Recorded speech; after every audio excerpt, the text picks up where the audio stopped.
The Nintendo DS is home to many LEGO video games. A lot of these games are spin-offs or ports of the Traveller's Tales licensed LEGO games like Star Wars, Indiana Jones, Batman, Marvel, so on and so forth, but there are some other games in the LEGO series on this console, and these ones are quite interesting. So today we're going to look at just a few of these in their release order, and just talk about what made these games either good or bad. So without further ado, our first game is Bionicle Heroes.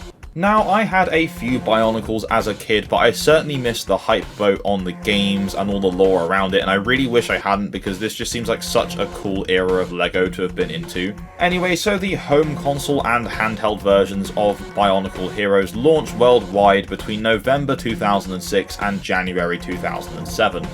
While Traveller's Tales handled the home console version of the game, Amaze Entertainment developed the DS version. Amaze Entertainment is quite an interesting developer. They have developed some games we've briefly looked at in the channel, including Disney Friends, and eventually they got merged into Kryptonite Games, who developed one of the Iron Man DS ports and some of the Spider-Man games for DS. God, these developers get around. Anyway, whilst the home console version of Bionicle Heroes is a third-person shooter, the DS version is actually a first-person shooter, which is not something you see very often on the DS. In fact, when this game released, there had only really been one major FPS game for the DS, and that was Metroid Prime Hunters that had come out earlier the same year. So anyway, I was quite worried how this was going to play, but in terms of gameplay, it actually feels really nice to control. There are 4 different gameplay settings that you can use in terms of controls. That's for left-handed touchscreen, right-handed touchscreen, and then left and right hand for just using buttons instead of touchscreen. I tried just with buttons, but it means that you're moving around with the D-pad and you look around using the A, B, X and Y buttons, which really confused me, so I just gave up and went to the touchscreen controls with the right hand and move around and shoot with the left.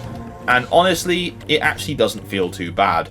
Looking around with the touchscreen is a little bit janky, don't get me wrong, but it does actually work quite well for the game. The hitboxes on the enemies are fairly generous, so as long as they're within the rough range of where you're looking at, your shots should land with relative ease. So the game is divided up into 6 different areas with a boss battle at the end of each world. Throughout each world you will collect 3 different masks. One will be a new weapon to use and the other 2 will be upgrades for the weapon you've picked up. You can then use any of these weapons across any of the worlds as you play, adding some variety and not being stuck with just the generic unlimited ammo gun at the start. On top of this, when you destroy enemies, they crumble into bricks, and you can pick these up to fill your hero mode charge meter. And when this is filled, you get temporary invincibility and your weapons get a power boost. It's quite a nice touch, to be honest. As well as a single player mode, there is also an offline multiplayer mode, but every person that played the multiplayer had to have a copy of the game. There was no DS download play with this one. It was just a deathmatch mode really, but it's still quite cool. Anyway, I did not expect much from this game, but from a technical viewpoint, this is really impressive. It's quite fun to play, it's fairly easy to handle, and overall a pretty good release for the DS, and if you're a fan of Bionicles, or FPSs, then pick it up. In terms of critical response, all the home console versions were sat between 50 and 59 out of 100, but the DS version has a pretty decent 72 out of 100, so it's definitely the highest reviewed version of the game by far. Before we go any further, if you are into DS games, LEGO, tie-in games, then this is the perfect channel for you, so why not hit that subscribe button and tap the bell for notifications for all my future uploads. And anyway, on to the next game. Okay, so next up we have LEGO Battles, which was released exclusively for the Nintendo DS in June 2009. Instead of being the standard LEGO combat, puzzle, adventure games we've come to expect from TT, this on the other hand is a real-time strategy game. This was developed by Hellbent Games and co-published by Warner Bros. And TT Games. Hellbent Games weren't really known for much else at the time, so I would say LEGO Battles and its sequel are probably their most famous games. Anyway, the game is split into 3 stories based on 3 different iconic LEGO themes: castle, pirates, and space. You can also choose to play as the villains in each theme as well, which really offers you about 6 stories in total with 18 acts and 25 heroes to play with. Now, in terms of RTS games, this is not super in-depth because it's a LEGO game. Of course, it wasn't going to be really complicated, but what we do have here is pretty cool. You've got your base building, you have to get farms up, mines, get your barracks to build your units, so on and so forth. The castle can produce the hero, and you can control up to 9 units at once, which is pretty cool considering this is a DS game. One downside of this game is a lot of RTS games have random maps that can just be developed, but on this one, unfortunately, there are only preset maps and nothing else. So once you've explored all of them, that's it, there's nothing else. I think if you treat this game as what it is, which is an introduction to the RTS genre, it's pretty good, I'm not gonna lie. If you're an RTS veteran, there's literally no reason for you to play this game unless you like the charm of LEGO games, which is kind of still there. To be honest, I thought I'd have more to say about LEGO Battles because I was really excited to play this game. And don't get me wrong, I did enjoy this game, but as someone who's played a lot of RTSs, this is just kind of there's nothing particularly special about it. However, if you've got a young kid and you want to introduce the RTS genre to them, just unleash them on a copy of LEGO Battles, I'm sure they will have a good time. In terms of critical response, LEGO Battles holds a pretty decent 65 out of 100 score on Metacritic, with a 7.5 out of 10 for user score, so people do look back fondly on this game. Okay, so next up we have LEGO Rock Band, which released on the DS, PS3, Wii and 360 in November 2009. The main version of the game was co-developed by TT Fusion and Harmonix, but the DS version of the game was developed by Backbone Entertainment, who you may recognise for developing the Sonic Rivals series for the PSP, or for porting a bunch of old arcade games onto many different platforms over the years. Now, the home console version of this game featured 45 different songs. The DS version has a smaller 25 song selection from the original game. These songs include We Are the Champions by Queen, So What by Pink, and the one that really caught my eye, Life is a Highway. Oh damn, I was straight on that straight away. Unfortunately, I cannot play the soundtrack from this game because they are all copyrighted songs, so the gameplay in the background and the song right now will definitely not sync up. Okay, so if you've ever played a Guitar Hero or Rock Band game from this era, the gameplay is pretty much exactly as you'd expect.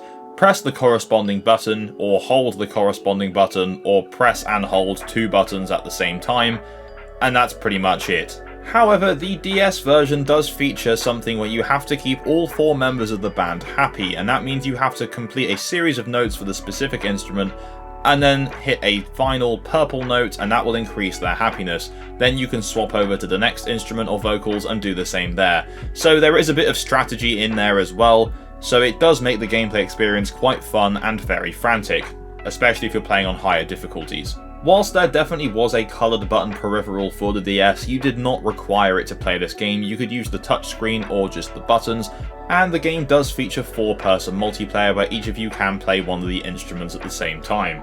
Now, I'm not gonna lie, growing up we didn't really have Guitar Hero or Rock Band, but I'm definitely gonna pick up a console version of LEGO Rock Band because I can just picture this being so much fun. Anyway, in terms of critical response, all versions of this game scored above 70, which is really nice, but actually the DS version holds the highest score, which is an 80 out of 100, and the game itself holds a 7.9 out of 10 user score, so people do look back very fondly on this game, which is just very cool. I'm gonna have to pick this up. Now, if you've made it this far into the video, firstly, congratulations, but secondly, comment "We Are the Champions" down below. So let's get on to the final game of the video. So for our final game, we have LEGO Legends of Chima, Laval's Journey. I'm not sure if that's how you pronounce his name, but that's what I'm going with. So the Legends of Chima range of LEGO completely passed me by when I was younger, because I just was not interested in it at all. I did not play the games, I did not watch the show, and I did not buy the toys. Sorry to any Chima fans out there, I'm sure it was really cool, it just wasn't for me. Anyway, this game released in June 2013 on the 3DS and PlayStation Vita, and then later on in the year on the Nintendo DS. This was developed by TT Fusion. Now, to be honest with you, this game isn't anywhere near as good as any of the other games we've looked at in this video. The cutscenes in this game are atrociously low res and ugly, and there's really no excuse for it. Gameplay wise, it's pretty much what you'd expect from a TT game, especially a handheld TT game. Quite generic, quite repetitive, but it works. Pretty much the biggest fault with this DS port is the fact that it's been ported really poorly. All the audio and video files just seem too heavily compressed, and the game just doesn't look that nice. However, the basic platforming is pretty fun. The combat, whilst very just press the same button, can be quite funny with some funny finishing moves, and there are some very simple puzzles which do break up the gameplay a little bit. So this isn't a terrible game, don't get me wrong, but as a port, this just isn't good. I would definitely play the 3DS or PS Vita version over this one. Something we have to bear in mind is that this game came out on the DS 2 years after the 3DS had already launched. Don't get me wrong, the 3DS had a pretty rough start year, but by this point it was already in its stride and had a bunch of good games on the platform. However, I can see why this was put on the DS because it is one of the biggest consoles of all time, so it's a pretty good way to get some extra money. However, that leads me nicely to the critical response to this game, and by God it's not good. So the 3DS and PS Vita versions of this game hold a 65 and 64 out of 100 respectively, which isn't that bad at all to be honest. The DS version only has one review, which leaves its Metascore at 16 out of 100, which is one of the lowest we've ever seen on the channel. I personally don't think it deserves to be that low. 30s or 40s I would say, but certainly not 16. Yes, it does have some compression and porting issues, but the game itself still functions. Anyway, that takes us to the end of our look at LEGO games on the DS. To be honest, I've actually been pretty impressed by most of these, maybe not the last one, but I've had a pretty good time playing these games, and I'm definitely going to invest some time into actually playing them through properly. Now, just before I finish up, I just want to say I have a Discord server now, and if you want to join, chat with me and some cool people about games, and just generally see what I'm up to a bit more regularly than on YouTube, then the link is in the description below. So, thank you very much for watching. If you enjoyed this video, please leave a like, subscribe, and tap the bell for notifications, and as always, I will see you in next week's video. Bye-bye. Man has a mental breakdown in LEGO City.